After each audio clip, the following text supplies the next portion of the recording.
নমস্কাৰ আপোনালোক সকলোকে মোৰ ইউটিউব চেনেল আসাম এক্সাম কৰ্ণাৰলৈ স্বাগতম জনাইছোঁ। গুৱাহাটী ইউনিভাৰ্চিটিৰ আণ্ডাৰত থকা যিবিলাক বিএড কলেজ আছিল, বিএড কলেজবিলাকৰ এডমিশ্যন আৰম্ভ হৈছে। ইতিমধ্যে মই এটা ভিডিঅ' আপলোড কৰিছোঁ কেইখনমান কলেজক লৈ, আপোনালোকে চোৱা নাই যদি চাই ল'ব পাৰিব, ডেছক্ৰিপশ্যনত লিংক দি দিম। আজি কেইখনমান কলেজ জনাম। এখন কেআৰটি কলেজ হৈছে, কেআৰটি কলেজত আপোনালোকে চাব পাৰে ইয়াত এডমিশ্যন অ'পেন হৈছে নে নাই বা এডমিশ্যন কেতিয়া ষ্টাৰ্ট হ'ব। যিহেতু গুৱাহাটী ইউনিভাৰ্চিটি বিএডৰ ফাইনেল মেৰিট লিষ্ট অহা নাই, কিছুমান কলেজে এতিয়াও সেইকাৰণে নটিচ জাৰি কৰা নাই বা কিছুমানে জাৰি কৰিছে কেতিয়াৰ পৰা তেওঁলোকে অনলাইন আবেদন কৰিব। গতিকে আপোনালোকে চাব পাৰে কেআৰটি কলেজৰ এনেকৈ ৱেবছাইটত আহি পেলাই, ৱেবছাইটত আহি আপোনালোকে কিবা নটিচ আছে নি চাব পাৰে। ইয়াত মই যেতিয়া নটিচ ছেকশ্যনত আহিছিলোঁ তেতিয়ালৈকে নটিচ বৰ্ডত অহা নাই যে 2024 বৰ্ষৰ বা 25 বৰ্ষৰ কাৰণে যি এডমিশ্যন আছে বিএডৰ সেয়া এতিয়ালৈকে অ'পেনিং কৰা নাই। গতিকে আপোনালোকে চাব পাৰে। তাৰপাছত আহিলে Nazir Ajmal memorial college of education. এইখনো বিএড কলেজ গুৱাহাটী ইউনিভাৰ্চিটিৰ আণ্ডাৰত আছে। গতিকে আপোনালোকে ইয়াতো এডমিশ্যন ল'ব পাৰে। ইয়াত এডমিশ্যন ল'বৰ কাৰণে হয়তো অফলাইন বা অনলাইন যোগে আপোনালোকে আবেদন কৰিব লাগিব, তেওঁলোকে নটিচ জাৰি কৰিব। ইয়াত আমাৰ নটিচ দিছেনে আমি চাম।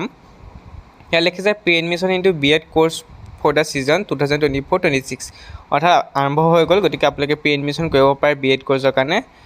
আপোনালোকে দেখিছে লিংক ফৰ প্ৰি এডমিশ্যন, তাত ক্লিক কৰি দিয়া মাত্ৰকে আপোনালোকৰ সন্মুখত আহিব এনেকৈ এখন পেজ আহিব, দেখিব এনেকৈ link for online form fill up, অৰ্থাৎ ইয়াত আপোনালোকে অনলাইন ফৰ্ম ফিল আপ কৰিব লাগিব। এই লিংকটো দেখিছে যে এইটো কপি কৰি নি পেলাই আপোনালোকে গুগলত পেষ্ট কৰি দিব। পেষ্ট কৰাৰ পিছত আপোনাৰ সন্মুখত গুগল ফৰ্ম ওলাই যাব। তাৰপিছত আপোনালোকে অনলাইন আবেদন কৰিব লাগিব। তাৰপিছত আহিলে আপোনালোকৰ প্ৰাগজ্যোতিষ বিএড কলেজ। গতিকে প্ৰাগজ্যোতিষ বিএড কলেজো গুৱাহাটী ইউনিভাৰ্চিটিৰ আণ্ডাৰত আহে। ইয়াতো আপোনালোকে চাব পাৰে এতিয়ালৈকে তেওঁলোকে নিউ এডমিশ্যনৰ কাৰণে নটিচ জাৰি কৰা নাই। 2023-24 জাৰি কৰি থৈ আগৰখিনিয়ে আছে। 24-25 এতিয়ালৈকে ষ্টাৰ্ট হোৱা নাই। 24-25 ষ্টাৰ্ট হ'লে হয়তো তেওঁলোকে ইয়াৰ নটিচ ছেকশ্যনত নটিচ জাৰি কৰিব। গতিকে আপোনালোকে প্ৰাগজ্যোতিষ কলেজতো এডমিশ্যন ল'ব পাৰে। তাৰপিছত আহিলে Barnagar B Ed college. Barnagar B Ed কলেজৰো নটিচ ছেকশ্যনত আহোঁতে ইয়াৰ নটিচ এতিয়ালৈকে অহা নাই। যোৱা বছৰ নটিচখিনি আছে।